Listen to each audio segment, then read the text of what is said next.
of Eddie Nash and Gregory Dials. And this theory is the most popular. Hugely popular, especially with the Los Angeles Police Department. Yeah. It's huge. Huge, gigantic. Yeah, of course. This theory, 13 and a half inches. yeah, but Yeah. the only weakness of this theory is it sort of relies kind of mostly on the testimony of John Holmes. So it's flaccid. Yeah, it's a little Drug-addled. Yeah, it's a limp theory. It's, yeah. So let's go ahead and stop making jokes, and we're going to get into the actual meat of this theory, which is that We're going to beat the meat. a local drug heavyweight by the name of Eddie Nash, who, by the way, his real name was Adel Nasrallah. I hope I pronounced that right. And Nasrallah. Okay. Apparently, he had been robbed somewhere between 1 to 3 days prior to the murders taking place. And Eddie Nash, for a little bit of background, he was a heavy hitter. He owned clubs and bars all over Los Angeles at the time.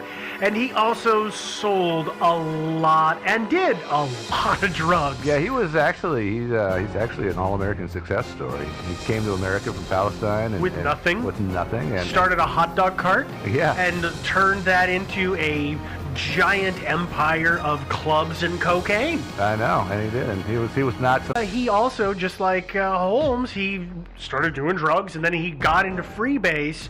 And once he started freebasing coke, he was off his rails. But we'll talk about that in a second.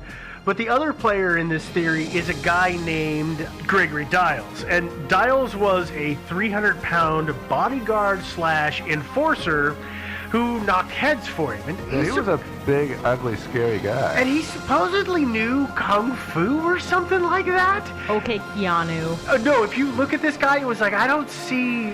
He probably at one point trained in something when he was much lighter build.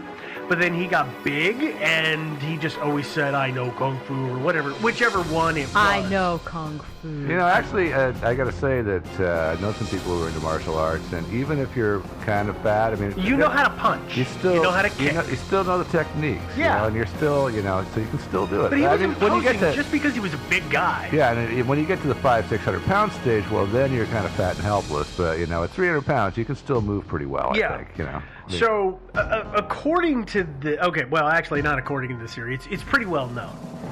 John Holmes and Eddie Nash were buddies. They loved to do drugs together. Yeah, I mean, John Holmes, he used Eddie because Eddie always had drugs. Mm-hmm. And Eddie liked John Holmes because Holmes was a celebrity. Exactly. Yeah, and then it turned out Holmes might have been a little bit of an anaconda. Yeah, he kind of did choke the life out of this whole situation because what happened here is that Holmes would buy coke from Nash, but eventually he'd run out of credit. I mean, Nash would give him credit, but you got to cut a guy off at a certain point. Sure. And he did. And it's at that point where Nash would no longer just give him coke on credit that he started hanging out with the Wonderland gang. Most of the gang apparently didn't really like Holmes. I think it's Deverell who took pity on him and let him hang around and run odd jobs for them in exchange for drugs. Well, he was a drug mule, right? Yeah. So they'd have him do stuff to get drugs, but there are stories, however, the abuse that he took for what he did. Ron Lanius didn't like him. He actually kind of hated him. Sounds like he didn't like him that much. Yeah. He didn't like him at all because there are all these stories where they were, like we said, they had parties at the house. People were coming and going, and Lanius would make Holmes pull out his Johnson on command in the middle of a party just to show it to people. You want to touch it? Go ahead and touch it. Check it out. Yeah, there it is. Holmes was exceptionally proud of his member, and so it probably wasn't that sadistic on Lanius' part because... But there's a difference between I'm talking to you trying to make a drug deal and you say whip it out. Yeah, I know. And show it to the lady over there. There's a difference between saying, hey, why don't you show it to everybody, and saying, hey, show it now. Exactly. There is that difference. Here's a question. Yes. Who was actually in charge of the Wonderland gang? So it appears that Lanius was was the him. was the ringleader. Okay. He was kind of the man It in wasn't. charge. I'm sorry. I forgot her name. The woman who owned the house. Oh, No. Miller, Joy Yeah, Miller. It wasn't her. No, Okay. no, nor her boyfriend, who It was actually Deverell. a dude who was in charge. Yes, Okay. absolutely. Okay. Actually, the lady that owned the house, she was a complete and total piece of work as well. She is described as the most foul-mouthed heroin addict ever. She was not a nice lady, so it doesn't surprise me that she fell in with this crowd. She was very vicious, Okay. as apparently Lanius was as well. Yeah, they all were kind of just Yeah. degenerate scumbags. So Yeah. what's going on here is the Wonderland gang. After Nash says you can't just buy coke on credit, you gotta pay me, and now Holmes is hanging out with the Wonderland gang. They send him out to make a deal or to make a run of some kind. The details are sketchy. No surprise here. They sent him out. It's basically they sent him out with a bag of coke, and he didn't. And he And the whole completely lost it. Yeah, but he probably snorted it. Right, the But, whole thing went bad, and they said, "Listen, you're gonna make it up to us, or we're gonna kill you. We're gonna get our money out of you one way or the other, bub." And so, what frickin' Holmes' brilliant plan is, hey, let's rob Eddie Nash. Well, Eddie Nash had tons and tons of drugs and money in his And house, so jewelry, not a bad and idea. guns, Yeah. and all kinds of things of value in his home. But here's the thing about Nash. He was absolutely insane. At this point, the man had been doing drugs in such quantity that he locked himself in his house. He would only do business from his home. He used to love to walk around in a robe and a Speedo. He was a paranoid. He was a sadist. He was completely unhinged. If again, I'm gonna go back to the movie reference earlier of Boogie Nights. If you've watched that movie and you remember, there's a character named Rahad Jackson. He's played by Alfred Molina. And there's the whole drug buying scene that goes south. That character is based on Nash. Absolute nut job drug dealer. Yeah. Like the kind of guy that you just don't mess with. That's what happens when you're freebasing and it eats holes in your brain. It's really too bad about Nash because it was such a success story, and he and Johnny Holmes were perfect for each other. because Well, they were, but Nash also did a lot of illicit things from the very Oh, yeah, for sure. It wasn't like he was an upstanding businessman who No, fell no, down no, the no, drug no. slope. No, but still, it's just like, for both him and Holmes, things would have really been a lot better. Had they both just not started? Yeah, Yes. they both, yeah. So, here's according to the theory, here's what goes down. The Wonderland gang, as I said, says you need to make this up. He says, okay, let's rob Eddie Nash. So what they do is they send Holmes over to Nash's house under the pretense of buying drugs with money that they've given him. He goes over there, and over the course of several hours, he buys drugs from Eddie Nash with cash, and then proceeds to do the drugs there, which takes hours, while he unlocks a sliding glass door in a bedroom, and then he leaves. That morning, the Wonderland gang show up. So he goes up there in the evening. He goes back to their house. The gang shows up at Nash's house that morning with their badges. They come in through that sliding glass door, and they rob Nash. They put Nash on his knees, and then on his belly, the same thing with Dials. They've got him at gunpoint saying, "Where are the cops? Where's it all at?" And they tied him up, too, right? And they tied him up. Did they tie him up or handcuff him? I think they tied him up. I think they okay. tied them both up. Yeah. But they robbed him, and they robbed them of anywhere between $100,000 to $1 million worth of guns, cash, jewelry, and did I say drugs? Because there was lots of drugs. You didn't say drugs yet, but yeah, Okay, drugs. and along with whatever else they thought they could fence. Now, if the Wonderland gang did this, and by the way, they didn't kill anybody, I call that a major error in judgment on their part. Yeah, that probably would have been the thing to do. Because here's what happens is Nash is flipping out furious about this, and he sends Dials out to figure out who did it, who hit him, and he wants to know. Now, like I said before, it's not as if they were wearing masks. They had police badges, but he just didn't know who they were. Dials goes out, and eventually he runs across John Holmes, who he knows. Holmes surprisingly strangely is wearing a ring that was stolen in the robbery. Yeah, I know that's such a dumb move. Yeah. I mean, really. I'm sure he just found that a convenient way to hang on to it while he was walking around trying to find a place to pawn it. I imagine. And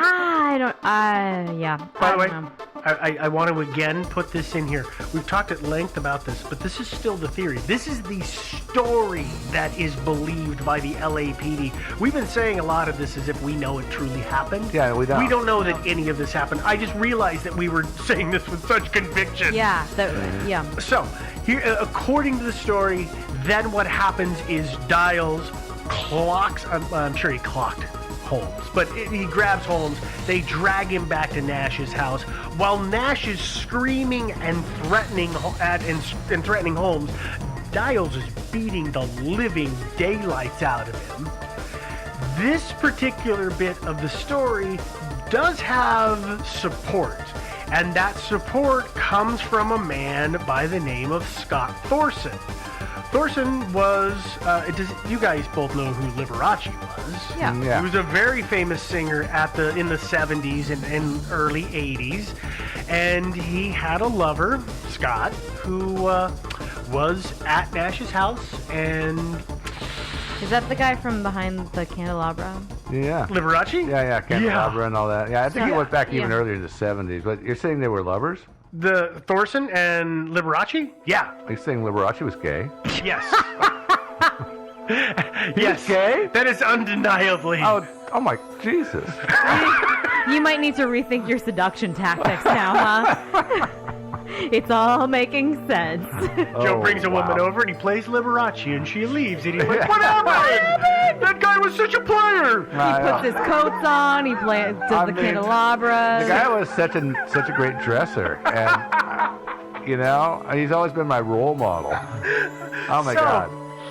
So Thorson and Liberace had a thing going, but what you need to understand about Scott Thorson is he was just as deeply into drugs as the rest of them. He was at Nash's house for at least a day on a bender. Liberace eventually cut their relationship off because he was stealing Liberace's stuff and selling it for drugs. Again, that's why junkies just don't make good friends. Yeah. So that's where there's this whole backup of Nash was screaming and threatening and Dials was beating the holy crap out of John Holmes. And part of the story. And Holmes is thinking, wow, it's kind of a tactical error to wear that ring. Yeah. So according to this theory, eventually Holmes gives in and he spills it all. And at that point, Nash orders Dials to go to the Wonderland house and take John Holmes with him, and those two plus two other men go to the house to quote-unquote pay them back. They want to get the drugs and the money and everything else that's been stolen, and teach them a little lesson, and maybe. Give them a little bit of revenge. Absolutely. The house itself had a buzzer at the door. You had an intercom buzzer, steel great door system. Yeah, that's why Holmes was necessary. Holmes was totally necessary because Holmes was their key to get in the door. According to the theory, what happens is that as soon as Holmes gets the door open, those guys rush in. Holmes is held at gunpoint, and then they run through the house with pipes of flailin', killing 4 out of the 5 people. So they make home. Holmes watch it. Or at least watch part of it. Which yes. is why his palm prints and fingerprints were found at the scene. Possibly. So here's the thing about it's a palm print is what is found of Holmes, and the palm print is listed in one of 2 places, which is infuriating to me because it's either it was on a wall or it was on a footboard. I heard it was on a bedboard. Right, the footboard. Yeah. The footboard of the bed. Not the headboard, the footboard. Okay. But the problem is that, you know what I've never found? Was it just a palm print? Or was it the bloody palm print? Because Yeah. if it was the bloody palm print, I feel like the case against him would have stuck.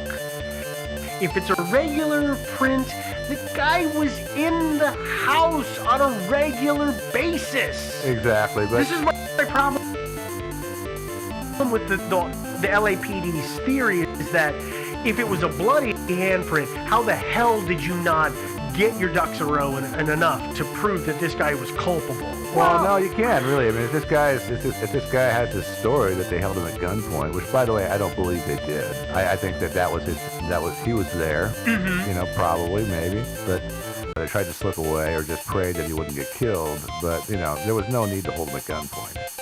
And plus, by the way, Holmes had every reason to be angry with the Wonderland gang.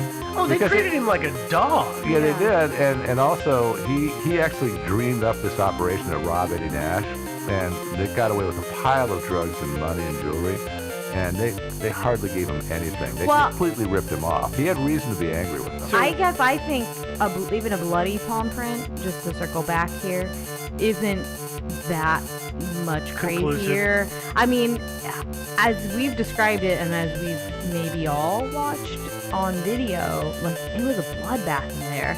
And if he was there, it's not unreasonable to assume that even at gunpoint, even forced to watch parts of it, a bloody handprint, palm print left there, like, that's not crazy.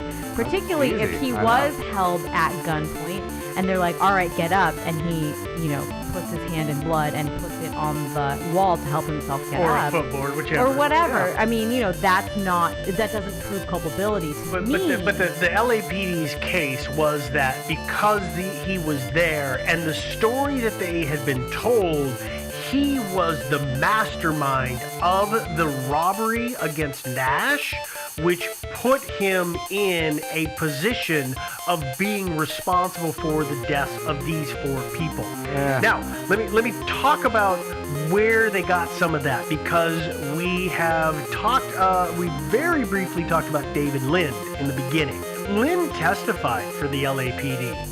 And Lind his girlfriend was the lady that was on the first floor who was Barbara Richardson, first one who was killed, or likely the first one who was killed.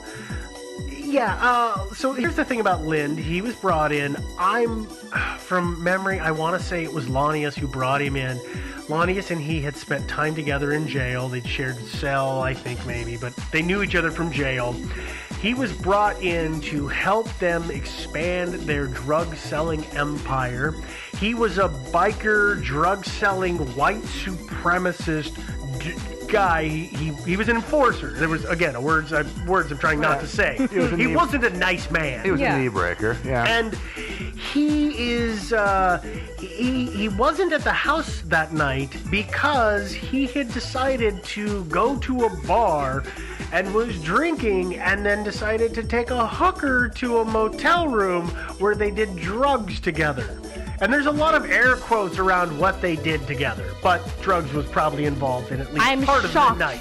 That somebody who was a drug addict might do drugs with a hooker. There might also be things they were doing. But the point is, his girlfriend is at the house, and he decides to just spend the night with a hooker getting loaded. Lucky for him. It kept him alive, but it's again, it just kind of, I'm adding fuel to the fire about the character of this guy. Mm-hmm. He was also believed to have, previous to his time in Los Angeles, been a CI, a police informant. He only knew so much about what happened at the house. He could have given the story of what he knew. Let's say that the hit on Nash's house really took place. He was involved in it. He knew what happened, and he could say that Holmes came up with the scheme. Whether he did or not, doesn't matter, but he could say that. But then after that, he has no idea what happened at the house because he was miles away in a hotel room. It's really convenient that he removed himself from the scene on the night of the murder. You know? It's also very convenient that he was an informant, and so he would actually know exactly what to tell the cops to get a guy that he didn't like, John Holmes, into a boatload of trouble. So maybe we put a pin on that Yeah. for a second, because I think we have some more Nash-style Holmes stuff to talk about. You're right, Devin. We do have more, but it's actually another theory. Kinda. Well, yeah, okay, so this theory number 2 is an offshoot of theory number 1. We talked about how the Wonderland gang really treated John Holmes like a dog, a piece of dirt. They did whatever to him they wanted to because they could. This theory is that this was not only, and the murders were not only an act of revenge for Nash and